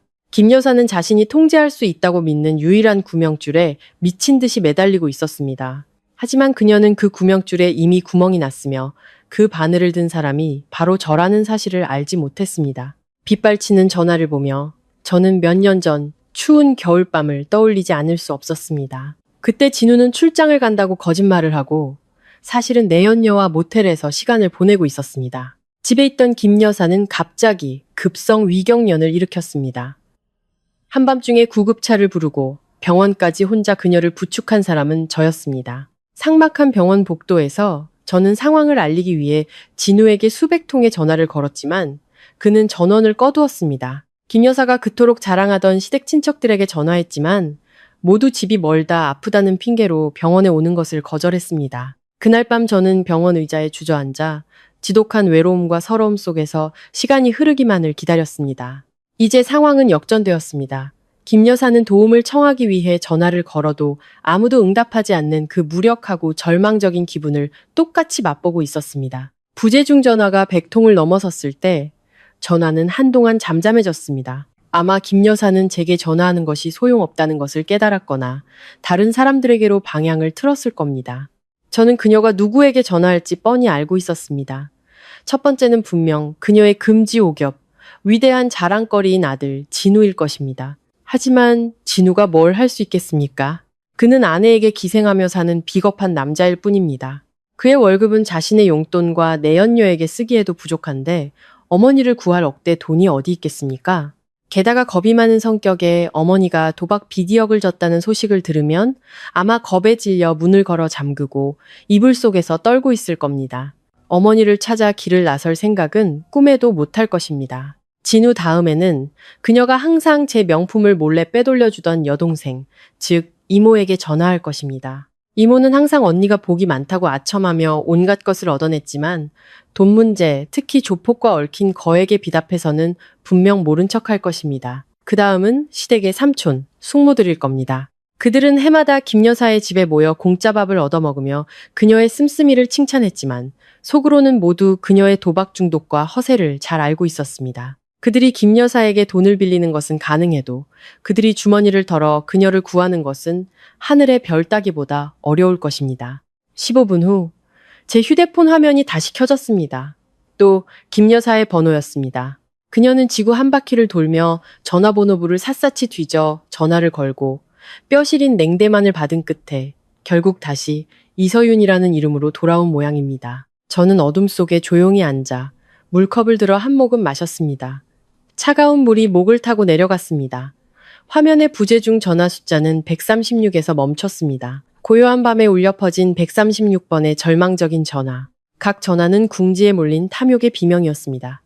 소리치게 내버려 두자. 발버둥치게 내버려 두자. 오늘 밤 저는 세상에서 가장 무심한 관객이 되어 전 시어머니가 직접 감독하고 주연한 비극을 온전히 감상할 것입니다. 부재중 전화가 효과가 없자 제 휴대폰은 수많은 문자 메시지로 울리기 시작했습니다. 김 여사는 전화를 걸 기력조차 소진한 듯 했습니다. 그녀는 문자로 저를 공격하기 시작했습니다. 저는 화면 잠금을 풀고 계속해서 올라오는 메시지들을 여유롭게 읽었습니다. 첫 번째 메시지들은 분노와 악의 그리고 협박으로 가득 차 있었습니다. 그녀의 격한 감정은 급하게 쓴 오타투성이의 글자에 고스란히 담겨 있었습니다. 이 미친년 감히 나를 갖고 놀아? 은행 가서 카드 정지시키면서 나한테 말 한마디 안 해? 너 때문에 내가 2억 빚지고 사람들한테 물건까지 다 뺏겼어. 이 악독한 년, 네가 숨을 수 있을 것 같아? 내 회사 어딘지 알아. 내일 아침 네 회사로 쫓아가서 다 엎어버릴 거야. 네 회사 사람들 전부 네 정체를 알게 해줄 테니. 너 직장 잃게 만들고 평생 고개도 못 들고 다니게 망신 줄 거야. 당장 전화 받아. 빨리 돈 입금해서 이 빚 갚으라고. 내가 만약 잘못되면 귀신이 돼서도 너 같은 불효막심한 며느리는 용서 안 해. 저는 그 협박의 말들을 읽으며 실소가 나왔습니다. 그녀는 여전히 시장 바닥의 욕쟁이, 할머니 같은 천박한 사고방식에 갇혀 있었습니다. 회사에 찾아와 소란을 피우면 제가 겁을 먹고 체면 때문에 돈을 내놓을 거라고 생각하는 모양이었습니다. 그녀는 오늘의 제가 더 이상 자신에게 잡힐 약점이 없는 사람이라는 것을 이해하지 못했습니다. 합법적인 이혼 서류는 제 가방 안에 고이 잠들어 있었습니다. 저는 자유롭고 경제적으로 독립했으며 당당하게 살고 있었습니다. 제 직장에서 그녀가 벌이는 어떤 소란 행위도 공공질서 문란 및 명예훼손으로 간주될 것입니다. 잠시 후 협박이 제게 전혀 통하지 않는다는 것을 깨달았는지 김 여사의 문자 메시지 톤이 바뀌기 시작했습니다. 그녀는 맹렬한 분노에서 비굴한 애원 전략으로 전환했습니다. 서윤아, 내가 잘못했다. 내가 정신이 나가서 너무 크게 놀았어. 그놈들이 소문내고 집까지 찾아와서 빚 독촉하겠다고 협박해. 나 너무 무서워. 서윤아, 이번 한 번만 엄마 좀 살려줘. 내가 그동안 너한테 잘해주지 못한 거 알아. 그래도 내가 네 시어머니였잖아. 진우랑 5년간 부부로 산 정을 생각해서라도 제발 그 사람들한테 돈 좀 보내줘. 내가 빌게. 제발 부탁이다, 서윤아. 나 지금 너무 춥고 길에서 헤매고 있는데 아무도 돈 한 푼 안 빌려줘. 내 이모도 삼촌들도 다 나를 외면했어. 진우 그놈은 겁쟁이라 나를 데리러 나올 생각도 안 해. 이제 내가 기댈 곳은 너밖에 없어. 이 늙은이 불쌍히 여겨서 제발 좀 도와줘. 저는 그 애원하는 메시지들을 읽으며 마음속 깊은 곳에서 경멸감이 차올랐습니다. 부부의 정, 시어머니와 며느리의 도리 같은 해묵은 노래를 또다시 꺼내 들었습니다. 그녀가 제 돈으로 사치와 도박을 즐길 때, 저를 심하게 욕하고 저주할 때 그녀는 정이라는 두 글자를 기억이나 했을까요? 진우가 바람을 피워 다른 여자를 모텔에 데려갔을 때 그녀는 아들을 감싸며 오히려 저를 남편 간수 못하는 여자라고 비난했습니다. 그런데 이제 와서 물에 빠져 죽게 생기니 감히 정을 운운하는 것이었습니다. 저는 조금도 동정심이 잃지 않았습니다. 제 선량함은 그들이 마음대로 짓밟고 악어의 눈물로 무마할 수 있는 그런 하찮은 것이 아니었습니다. 저는 침착하게 휴대폰을 조작했습니다.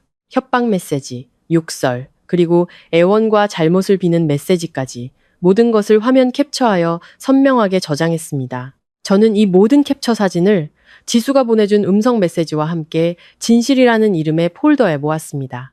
이 전자 파일과 두꺼운 은행 거래 내역서, 그리고 붉은 도장이 찍힌 이혼 서류는 제가 내일 아침에 가져갈 무기들이었습니다.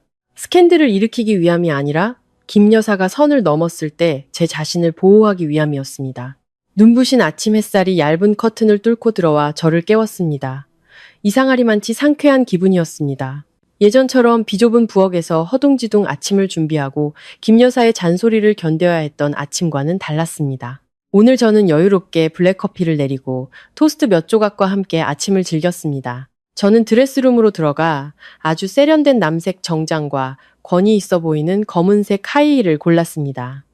머리는 단정하게 올리고 가볍지만 또렷한 화장을 했습니다. 거울 속에는 자신감 있고 강인하며 어떤 폭풍에도 맞설 준비가 된 한 여성이 서 있었습니다. 저는 콜택시를 불러 강남의 고급 오피스 빌딩으로 향했습니다. 그곳은 제가 마케팅 본부장으로 있는 화장품 회사의 본사였습니다. 정확히 아침 8시 15분, 차는 건물의 넓은 광장 앞에 멈췄습니다. 출근하는 직장인들이 분주하게 건물로 들어서고 있었습니다.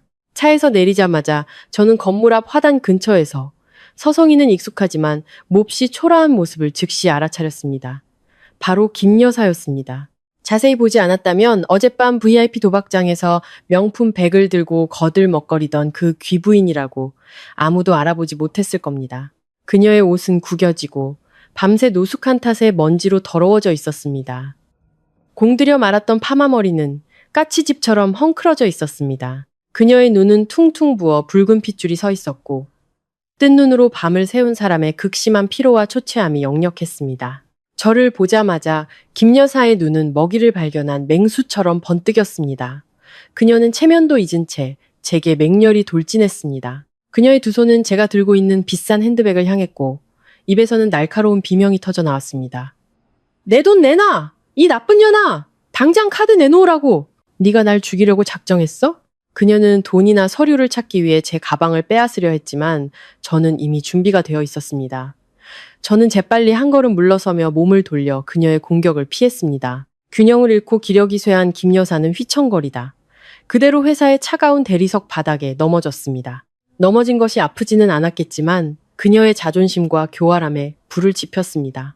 힘으로 저를 제압할 수 없다는 것을 깨달은 김 여사는 즉시 그녀의 전매 특허인 드러눕기 수법을 사용했습니다. 그녀는 일어나지 않고 그대로 바닥에 주저앉아 두 다리로 바닥을 쿵쿵 치고 두 손으로 허벅지를 치며 눈물 콧물을 쏟아냈습니다. 그녀의 처절한 울음소리가 로비 전체에 울려 퍼졌습니다.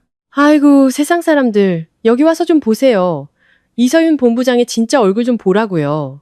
얘가 우리 집 며느리로 들어와서 내가 친딸처럼 대해줬는데 감히 시어머니를 속여요. 몰래 카드 다 정지시켜서 내가 사회에서 이 역 비치게 만들었어요. 이 늙은이를 죽이려고 작정했어요, 여러분. 이 악독하고 교활한 며느리 좀 보세요. 하늘이 무섭지도 않나? 이 은혜도 모르는 년. 김 여사의 요란한 울음소리는 즉시 출근하던 수백 명의 직장인들의 시선을 끌었습니다. 건물 보안 요원들이 달려왔지만 노인을 폭행한다는 오해를 살까봐 강하게 제지하지 못했습니다. 제 부하 직원부터 다른 부서장들까지 회사 동료들이 모두 걸음을 멈추고 큰 원을 그리며 구경하기 시작했습니다. 웅성거리는 소리가 들려왔습니다. 몇몇은 저를 손가락질하며 의심의 눈초리를 보냈습니다. 시어머니와 며느리 갈등은 항상 뜨거운 주제였고 길거리에서 비참하게 울며 며느리를 고발하는 늙은 어머니의 모습은 사정을 모르는 대중의 동정심을 사기 쉬웠습니다. 김 여사는 구경꾼이 많아지자 더욱 의기양양해졌습니다. 그녀는 더 깊이 몰입하여 제가 아플 때 간호해주고 먹을 것 잘 것 다 양보했다는 거짓 공로를 끊임없이 늘어놓았습니다. 그녀는 여론의 압박과 동료들의 비난 섞인 시선을 이용해 제가 굴복하고 고개 숙여 잘못을 인정하며 그녀의 거대한 도박빚을 떠안게 만들고 싶었던 것입니다. 하지만 그녀는 틀렸습니다. 저는 군중의 중심에 꼿꼿이 서서 아주 침착한 모습이었습니다. 저는 팔짱을 끼고 바닥에서 뒹구는 그녀를 위에서 내려다보았습니다. 제 입가에는 아주 차갑고 날카로운 미소가 번졌습니다. 저는 서둘러 해명하거나 분노하며 소리치지 않았습니다. 저는 그녀가 자신의 역할을 끝까지 연기하고 눈물이 마를 때까지 울도록 내버려 두었습니다. 그녀가 연기의 절정으로 올라갈수록 제가 곧 내리칠 진실의 망치가 더 큰 파괴력을 가질 것이기 때문이었습니다. 주변의 군중은 제 반응을 기다리며 점차 조용해졌습니다. 마지막 연극의 막이 공식적으로 올랐습니다. 회사 로비에 모인 군중은 점점 더 많아졌습니다. 웅성거리는 소리는 끊이지 않았습니다. 저를 향한 안타까운 시선도 있었고 사정을 모르는 몇몇 사람들의 혀차는 소리도 들렸습니다. 김 여사는 여전히 바닥에서 뒹굴며 가장 악독한 거짓말로 저를 비난하는 비명을 질렀습니다. 그녀는 며느리에게 버림받아 막다른 길에 몰린 비련의 시어머니 역할을 완벽하게 소화하고 있었습니다. 건물 보안 요원 몇 명이 그녀를 일으키려 다가갔지만 그녀는 그들의 손을 거칠게 뿌리치며 통곡을 계속했습니다. 저는 심호흡을 하며 아침의 신선한 공기를 들이마셨습니다. 김 여사의 혼란스럽고 시끄러운 모습과는 대조적으로 저는 극도로 평온했습니다. 저는 앞으로 2걸음 나아갔습니다. 제 하이힐 굽이 대리석 바닥에 부딪히며 또각또각하는 단호한 소리를 냈습니다. 그 소리에는 보이지 않는 힘이 있는 듯 주변의 웅성거림이 점차 잦아들었습니다. 모든 사람의 시선이 제게 쏠렸습니다. 저는 군중을 한번 훑어보고 아는 동료 몇몇에게 가볍게 미소 지으며 고개를 끄덕였습니다. 그리고 바닥에 주저앉은 여자를 향해 날카로운 시선을 던졌습니다. 제 목소리는 로비에 있는 모든 사람이 들을 수 있을 만큼 명확하고 또렷하게 울려 퍼졌습니다. 여러분, 안녕하세요. 개인적인 일을 회사까지 가져와 여러분의 업무 시간을 방해하게 되어 죄송합니다. 하지만 오늘 이 여성분이 이곳까지 찾아와 제 명예를 훼손했기 때문에 제 자신을 보호하기 위해 입을 열지 않을 수 없게 되었습니다. 모든 사실을 바로잡겠습니다. 저는 천천히 핸드백을 열어 어젯밤 미리 준비해둔 서류철을 꺼냈습니다. 제 손은 조금도 떨리지 않았습니다. 저는 국가기관의 붉은 도장이 찍힌 첫 번째 서류를 꺼내 군중 앞에서 높이 들어보였습니다. 이것은 서울가정법원에서 발급한 협의 이혼 의사확인서입니다. 어제 오전에 서명이 완료되어 법적 효력이 발생했습니다. 바닥에 앉아 울고 있는 저분은 김혜숙 여사, 제 전남편의 어머니입니다. 어제부로 저와 박 씨 집안은 어떠한 법적, 감정적 관계도 남지 않았습니다. 저는 그녀가 스스로 만든 빚을 책임질 의무가 없습니다. 군중 속에서 아 하는 놀라움의 탄성이 터져나왔습니다. 저를 향했던 의심의 눈초리들은 즉시 당혹감으로 바뀌었습니다. 김 여사는 이혼이라는 2글자에 잠시 울음을 멈췄습니다. 그녀는 제가 이렇게 많은 사람들 앞에서 법적 서류를 방패로 내세울 것이라고는 상상도 못한 듯 했습니다. 하지만 그녀의 완고한 성격은 여기서 멈추는 것을 허락하지 않았습니다. 그녀는 목에 핏대를 세우며 반박했습니다. 이혼하면 다야? 네가 5년 동안 우리 집에서 먹고 자고 신세졌는데 이제 와서 토사구팽하겠다는 거야? 네가 카드 정지시켜서 내가 조폭들한테 시달리고 2억 빚지게 됐잖아. 넌 내 정신적, 물질적 피해를 보상해야 해. 저는 소리내어 웃었습니다. 아주 쓰라리고 비꼬는 웃음이었습니다. 저는 서류철에서 두꺼운 종이 뭉치, 바로 어젯밤 출력한 은행 거래 내역서를 꺼냈습니다. 저는 그 내역서를 높이 들고 빽빽한 숫자들이 보이도록 한 장 한 장 넘겼습니다. 제가 아주머니 댁에서 신세를 졌다고요? 그렇다면 여기 모인 수백 명의 사람들 앞에서 설명 좀 해보시죠. 지난 6개월 동안 제 개인 계좌에서 8천만 원 이상을 쓴 사람이 누구인지. 이것은 제 이름으로 된 공식은행 거래 내역서입니다. 에스테틱에서 리프팅 시술 받은 350만 원, 다이아 목걸이 산 500만 원, 그리고 심야에 불법 도박 자금으로 인출한 수많은 현금들. 이 모든 것이 제 피땀이었고 바로 아주머니께서 직접 긁으신 카드값입니다. 저는 군중이 이 엄청난 정보를 소화할 시간을 주기 위해 잠시 말을 멈췄습니다. 휘파람 소리와 수군거리는 소리의 방향이 바뀌기 시작했습니다. 사람들은 김 여사가 입고 있는 구겨진 고급 실크 블라우스를 손가락질하기 시작했습니다. 저는 또렷하게 말을 이었습니다. 아주머니는 저에게 8장의 가족 카드를 만들라고 강요했고 그 카드들로 당신과 당신 가족들이 사치를 부렸습니다. 어제 오전 이혼 서류를 받자마자 저는 은행에 가서 그 잔인한 착취를 끝내기 위해 모든 카드를 영구 정지시켰습니다. 어젯밤 당신은 그 정지된 카드들을 들고 영종도의 VIP 도박장에 가서 허영심에 가득 차 칩을 바꾸고 도박에 돈을 쏟아부어 2억 원을 모두 잃었습니다. 도박장 카드 단말기가 제때 정보를 업데이트하지 못한 오류 덕분에 당신은 여전히 판에 금광이 있다고 착각했겠죠. 도박 빚은 당신이 졌으니 당신이 직접 갚으세요. 그 늙은 몸으로 여기 와서 불쌍한 척 연기하며 당신의 고질적인 도박 중독 빚을 제게 떠넘기려 하지 마십시오. 제 말 한마디 한마디는 김 여사의 위선적인 도덕 가면을 내리치는 망치와 같았습니다. 주변의 군중은 들끓기 시작했습니다. 비난과 조롱의 소리가 선명하게 들려왔습니다. 김 여사는 입이 막혔고 얼굴은 핏기 하나 없이 새하얘졌습니다. 그녀는 동정심을 구하기 위해 주위를 둘러보았지만 그녀에게 돌아온 것은 경멸과 혐오가 가득한 시선뿐이었습니다. 저의 첫 번째 반격은 이렇게 정확하고 단호하게 이루어졌습니다. 회사 로비의 분위기는 이제 완전히 제 쪽으로 기울었습니다. 평소 저의 성실하고 정직한 업무 태도를 잘 알던 동료들은 큰 소리로 저를 옹호하기 시작했습니다. 인사팀장님이 화가 난 목소리로 김 여사를 질책했습니다. 세상에 이렇게 뻔뻔한 시어머니는 처음 보네요. 며느리 돈으로 도박해서 빚지고는 여기 와서 행패를 부리다니요. 아주머니, 어서 일어나서 돌아가세요.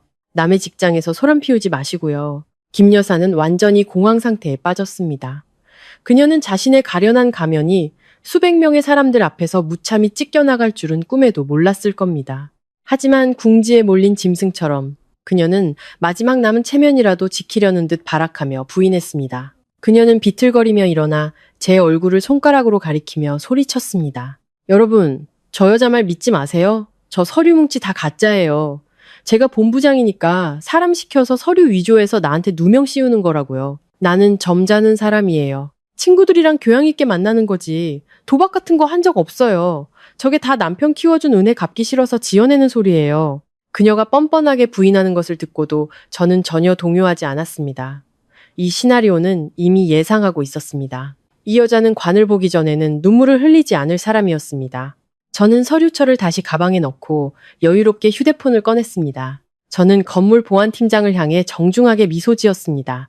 팀장님, 잠시 증인이 되어주시겠어요? 아까부터 누가 여기서 소란을 피우고 소리치고 협박했는지요. 제게는 모든 증거가 있습니다만 다른 분들께 더 이상 피해가 가지 않도록 경찰과 인사팀에만 제출하겠습니다. 보안팀장은 고개를 끄덕이며 제 옆에 증인처럼 섰습니다. 저는 휴대폰에서 진실이라는 이름의 폴더를 열어 인사팀장님과 방금 도착한 경찰관에게 이혼 확인서, 거래 내역서, 캡처 사진, 그리고 김 여사의 자랑이 담긴 음성 메시지를 차례로 보여주었습니다. 몇 분 후 김 여사의 얼굴은 잿빛이 되었습니다. 주변의 군중도 제가 붉은 도장이 찍힌 공식 서류와 빽빽한 거래 내역을 제시하자 수군거리기 시작했습니다. 김 여사는 입을 열어 부인하려 했지만 경찰관과 인사팀장의 시선 앞에서 주춤했습니다. 그녀의 가짜라는 주장은 힘을 잃고 공허하게 흩어졌습니다.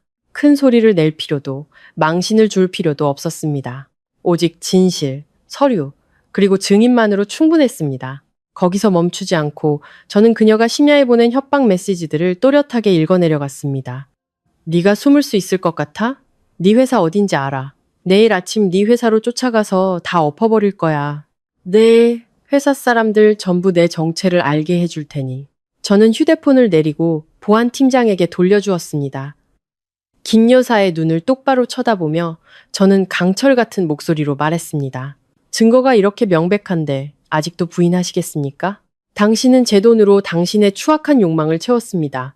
그 돈줄이 끊기자 조폭처럼 제 직장까지 찾아와 행패를 부렸습니다. 당신의 행동은 이미 공공질서 문란과 명예훼손죄에 해당합니다. 저는 휴대폰 키패드를 열어 관할 파출소 번호를 눌렀습니다. 전화는 금방 연결되었습니다. 저는 오피스 빌딩 주소를 명확히 알리고 한 인물이 기업 활동을 방해하며 소란을 피우고 있으니 공권력을 투입해달라고 요청했습니다. 경찰이라는 단어를 듣자 김 여사의 다리가 후들거리기 시작했습니다. 그녀는 다시 한번 바닥에 주저앉았습니다. 이번에는 연기가 아니라 극심한 공포 때문이었습니다. 그녀는 자신이 불리하다는 것을 2억 원의 조폭 빚이 머리 위를 맴돌고 있다는 것을 알았습니다. 만약 경찰서에 연행되어 모든 것이 밝혀지면 그녀의 인생은 끝장날 것이었습니다. 그녀는 일어나서 군중을 해치고 도망치려 했지만 건물 보안 요원들과 몇몇 남자 동료들이 즉시 팔짱을 끼고 단단한 벽을 만들었습니다. 김 여사를 위한 징벌은 이제 공식적으로 시작되었고 더 이상 도망갈 길은 없었습니다. 제가 전화를 건 지 15분도 채 되지 않아 경찰 순찰차 한 대가 경광등을 번쩍이며 건물 광장으로 들어섰습니다. 제복을 입은 경찰관 2명이 차에서 내려 군중이 모인 곳으로 신속하게 다가왔습니다. 건물 보안 요원이 재빨리 길을 터주었습니다. 바로 그때 오토바이 한 대가 급정거하며 길가에 섰습니다. 구겨진 셔츠를 입고 머리가 헝클어진 땀에 젖은 한 남자가 허둥지둥 내렸습니다. 바로 제 비겁한 전남편 박진우였습니다. 경찰이 출동하는 동안 김 여사가 몰래 아들에게 구조 요청을 한 것이 분명했습니다. 그는 인파를 해치고 들어와 경찰 앞에서 겁에 질려 웅크리고 있는 어머니를 보자마자 격분했습니다. 그는 앞뒤 사정도 묻지 않고 수백 명의 경멸적인 시선도 아랑곳하지 않았습니다. 어머니를 맹목적으로 떠받드는 아들의 본능에 따라 진우는 제게 곧장 돌진해 손가락질하며 소리쳤습니다.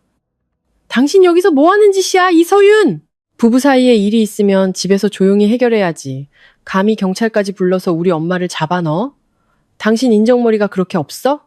어머니 연세도 많으신데 빚 좀 졌으면 당신이 돈 내서 해결해드려야지. 조폭들이 어머니 괴롭히게 놔둘 거야? 당신 본부장이라 월급이 억대라며 2억이 당신한테 얼마나 된다고 시어머니한테 그렇게 아까워해. 그 남자의 입에서 나온 말들에 저는 구역질이 났습니다. 그의 나약함과 마마보이 기질은 뼛속까지 박혀 구제불능이었습니다. 그는 제가 허리가 휘도록 일해서 번 돈으로 제 어머니의 도박빚을 갚는 것을 당연한 아내의 의무라고 여기고 있었습니다. 저는 팔짱을 낀 채 꼿꼿이 서서 가능한 가장 차가운 눈빛으로 진우를 쳐다보았습니다. 저는 비웃으며 한 글자 한 글자 힘주어 말했습니다. 박진우 씨, 눈 똑바로 뜨고 잘 보세요. 저와 당신은 이혼했습니다. 법원의 서류가 여기 버젓이 있습니다. 당신이 무슨 자격으로 저한테 김 여사 빚을 갚으라고 소리칩니까? 당신 월급은 친구들이랑 술 마시기에도 부족하잖아요. 그 집의 전기세부터 소금 한 톨까지 전부 내 돈이었어요. 어머니 치맛자락에 매달리는 것도 모자라서 이제 전처한테까지 기생하려는 겁니까? 그렇게 대장부라면 당신 집을 팔든 콩팥을 팔든 해서 당신 어머니를 구해보시죠. 저의 신랄한 말은 진우의 아픈 곳을 정확히 찔렀습니다. 그의 얼굴은 창피함으로 시뻘개졌습니다. 주변의 군중은 그를 손가락질하며 수군거리기 시작했습니다. 그들은 남편이라는 이름으로 아내에게 가족 전체를 책임지게 한 그의 무능함을 비웃었습니다. 진우는 더듬거리며 반박하려 했지만 그의 논리는 완전히 텅 비어 있었습니다. 이때 나이든 경찰관이 다가와 모두에게 조용히 하라고 엄숙하게 말했습니다. 그는 제게 신고 이유를 물었습니다. 저는 아주 정중하게 이혼 사실부터 카드 해지, 그리고 김 여사가 회사에 찾아와 소란을 피우고 저를 모함하고 협박한 모든 과정을 설명했습니다. 저는 이혼 확인서와 준비해둔 모든 증거자료 녹음, 문자, 은행 내역을 경찰에게 제출했습니다. 경찰이 서류를 받아들자 진우는 안절부절 못하기 시작했습니다. 그는 제 손을 잡으며 목소리를 낮춰 아첨하기 시작했습니다. 서윤아, 제발 부탁이야. 우리 5년간 부부로 산 정을 생각해서라도 경찰 신고는 취하해줘. 빚 문제는 내가 어떻게든 해볼게. 제발 이번 한 번만 어머니 좀 구해줘. 다시는 어머니가 당신 귀찮게 안 하게 할게. 저는 진우의 손을 거칠게 뿌리치고 마치 더러운 것이 묻은 듯 옷을 털었습니다. 부부의 정이라고요? 당신이 감히 내 앞에서 그 말을 꺼내? 좋아요. 정을 이야기하고 싶다면 오늘 내가 여기 있는 모든 사람들에게 이 이혼 서류 뒤에 숨겨진 진짜 이유가 무엇인지 알려주죠. 말을 마친 저는 태연하게 가방의 가장 작은 주머니를 열어 얇은 갈색 봉투를 꺼냈습니다. 이것은 마지막 서류이자 제가 그 배신자에게 선사하는 가장 잔혹한 결정타였습니다. 저는 진우를 날카로운 시선으로 쳐다보았습니다. 그의 가족이 뒤집어 쓴 위선적인 도덕의 가면을 찢어버릴 준비가 되어 있었습니다. 저는 갈색 봉투를 뜯어 선명하게 인쇄된 컬러 사진 몇 장과 소셜미디어 대화 내용이 담긴 종이들을 꺼냈습니다. 저는 그것을 진우에게 주지 않고 임무를 수행 중인 경찰관에게 바로 제출했습니다. 동시에 일부러 사진 몇 장을 진우와 김 여사의 발밑에 떨어뜨렸습니다. 모두가 숨을 죽이고 바닥에 흩어진 사진들을 보았습니다. 그것은 진우가 젊고 노출이 심한 옷을 입은 여자와 진하게 껴안고 키스하며 강남의 한 모텔로 들어가는 사진이었습니다. 다음 사진은 두 사람이 팔짱을 끼고 백화점에서 쇼핑하는 장면이었습니다. 대화 내용이 인쇄된 종이에는 두 사람의 애틋한 미러와 특히 진우가 내연녀에게 아내 카드를 몰래 훔쳐서 명품 가방을 사줬다고 자랑하는 내용이 선명하게 담겨 있었습니다. 주변의 군중 속에서 큰 탄식이 터져 나왔습니다. 이제 경멸은 극에 달했습니다. 돈도 못 버는 무능한 남자가 아내에게 어머니 빚까지 떠넘기고 심지어 아내 돈으로 내연녀를 먹여 살리기까지 한 것입니다. 진우의 비열함은 사람들의 상상을 초월했습니다. 저는 바닥의 사진들을 손가락으로 가리키며 목소리를 높여 선언했습니다. 여러분, 보십시오. 이것이 바로 제가 이 지옥에서 벗어나기로 결심한 근본적인 이유입니다. 바람 피우고 배신하고 아내에게 기생하는 남편, 그리고 며느리를 돈 찍는 기계로 여기는 탐욕스럽고 도박에 중독된 시어머니. 세상에 어떤 여자가 이런 지옥에서 계속 살 수 있겠습니까? 당신들은 내 노동력을 짓밟고 내 믿음을 배신하고 이제 와서 내게 정을 운운하며 빚을 갚으라고 요구합니다. 정말 가소롭군요. 진우는 그 자리에 얼어붙었습니다. 그의 얼굴은 핏기 하나 없이 새하얘졌고 이마에서는 식은땀이 비오듯 흘렀습니다. 그는 아무런 변명도 하지 못하고 입을 다물었습니다. 증거는 너무나 명백하고 날카로웠습니다. 바닥에 앉아있던 김 여사는 아들의 사진들을 보고 눈이 휘둥그레졌습니다. 이 충격은 그녀에게 2억 원의 빚보다 더 컸습니다. 그녀는 항상 진우가 착한 아들이고 모범적인 남자라고 자랑해왔습니다. 그녀는 항상 집안 분위기가 냉랭한 것이 남편을 잘 내조하지 못한 제 탓이라고 비난했습니다. 이제 진실이 밝혀졌습니다. 그녀 집안의 금광을 박살낸 원인은 바로 그녀의 금지옥엽 아들이었습니다. 그녀는 만약 진우가 바람을 피우다 제게 들키지만 않았더라면 제가 이혼하지 않았을 것이고 자신은 계속해서 카드를 긁으며 허황된 삶을 살 수 있었을 것이라는 사실을 깨달았습니다. 그녀는 망연자실했고 늙고 처진 얼굴 위로 눈물이 흘렀습니다. 하지만 이번 눈물은 자기 자신의 어리석음에 대한 눈물이었습니다. 경찰관은 증거들을 신속하게 검토하고 합법적인 이혼 서류와 대조한 후 결론을 내렸습니다. 사건은 명확합니다. 이서윤 씨는 박진우 씨 가족과 더 이상 법적 관계가 없으며 김혜숙 여사의 개인 채무에 대한 책임도 없습니다. 김혜숙 여사가 이서윤 씨의 직장에 찾아와 소란을 피우고 명예를 훼손한 것은 명백한 위법 행위입니다. 경찰관은 진우 모자를 향해 엄숙하게 경고했습니다. 박진우 씨, 즉시 어머님을 모시고 이곳을 떠나십시오. 저희 파출소에서는 공공질서 문란 행위에 대해 경고 조치 기록을 남길 것입니다. 만약 두 분이 계속해서 이서윤 씨를 따라다니거나 협박하거나 생활을 방해할 경우 저희는 형법상 명예훼손 및 공갈미수 혐의로 입건하여 처리할 것입니다. 공갈이라는 단어의 진우는 겁에 질려 얼굴이 새파래졌습니다. 원래 겁이 많은 그는 경찰과 법이라는 말만 들어도 혼비백산했습니다. 진우는 서둘러 경찰관에게 허리를 굽혀 네네 하며 허둥지둥 김 여사를 일으켜 세웠습니다. 김 여사는 다리에 힘이 풀려 제대로 서지도 못하고 진우에게 완전히 기댔습니다. 두 모자는 서로를 부축하며 그들을 향해 쏟아지는 경멸적인 시선과 조롱 섞인 욕설을 뒤로한 채 굴욕적으로 로비를 빠져나갔습니다. 저는 철문 너머로 사라지는 그들의 초라한 뒷모습을 지켜보았습니다. 길고 긴 심리전은 마침내 끝이 났습니다. 저는 경찰관들과 동료들에게 도움을 줘서 고맙다고 인사한 뒤 짐을 챙겨 새로운 하루를 시작하기 위해 자신감 있게 엘리베이터에 올랐습니다. 제 마음속을 짓누르던 거대한 돌덩이는 완전히 사라졌습니다. 그 충격적인 사건이 있은 지 약 한 달 후 제 삶은 완전히 안정 궤도에 올랐습니다. 저는 뛰어난 사업 성과 덕분에 회사에서 더 높은 직책으로 승진했고 수입도 그에 따라 크게 늘었습니다. 제 작은 아파트는 이제 제가 직접 고른 화분과 아기자기한 소품들로 가득 찼습니다. 모든 것이 자유의 흔적을 담고 있었습니다. 주말 아침, 제가 발코니에서 페투니아 화분에 여유롭게 물을 주고 있을 때 전화가 울렸습니다. 지수에게서 장문의 메시지가 도착했습니다. 제 친구는 항상 전시댁이 살던 동네의 소식을 가장 빨리 전해주는 정보통이었습니다. 서윤아, 속보야, 속보. 박씨 집안 완전히 풍비박산 났어. 내 회사에서 그 난리가 난 후에 소문이 진우네 사장 귀에까지 들어갔나 봐. 그 회사가 가정 문화를 중요하게 여긴다는데 직원이 바람 피우고 아내 돈 뜯어내고 엄마는 도박 중독에 조폭까지 끌어들인 걸 알고는 윤리적으로 문제 있다면서 바로 해고해버렸대. 저는 물뿌리개를 내려놓고 지수의 통쾌함이 묻어나는 메시지를 계속 읽었습니다. 영종도 조폭들도 보통이 아니더라. 며칠 기다려도 김 여사가 돈 안 갚으니까 빈 문서 들고 종로 옛집까지 쳐들어왔대. 매일같이 빨간 페인트 뿌리고 까나리 액젓 던지고 골목에서 소리 지르고 난리도 아니었대. 시댁 친척들은 엮일까봐 무서워서 아무도 얼굴도 안 비쳤고 결국 압박을 견디다 못한 진우가 그 3층짜리 집을 헐값에 팔아서 어머니 도박빚 2억을 갚았다는 거야. 빚 갚고 나니 남은 돈은 얼마 안 돼서 지금은 변두리에 있는 허름한 월세방 하나 얻어서 살고 있대. 지금 두 모자 맨날 서로 내 탓 하면서 싸우는 소리가 동네에 다 들린대.